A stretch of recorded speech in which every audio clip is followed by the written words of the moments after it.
শিক্ষামন্ত্রী ব্রাত্য বসু এবং এসএসসি যোগ্য অযোগ্যদের তালিকা প্রকাশ করার ক্ষেত্রে আইনি জটিলতা রয়েছে বলেই দাবি করলেও জেলায় জেলায় যোগ্যদের তালিকা পাঠানোর কাজ শুরু হয়েছে। আর সেই তালিকা পাঠাচ্ছে খোদ স্কুল সার্ভিস কমিশন, জেলা বিদ্যালয় পরিদর্শক বা টিআই অফিসে।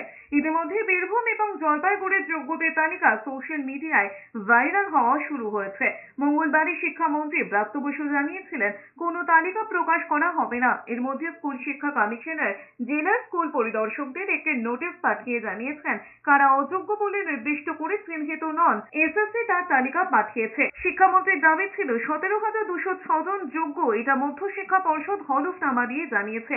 এরপর এসএসসি চেয়ারম্যানের সঙ্গে চাকরিহারাদের বৈঠকে জানা যায় প্রায় 15,500 জন যোগ্য, কিন্তু সংখ্যায় ভরসা নেই বলেই দাবি চাকরিহারাদের।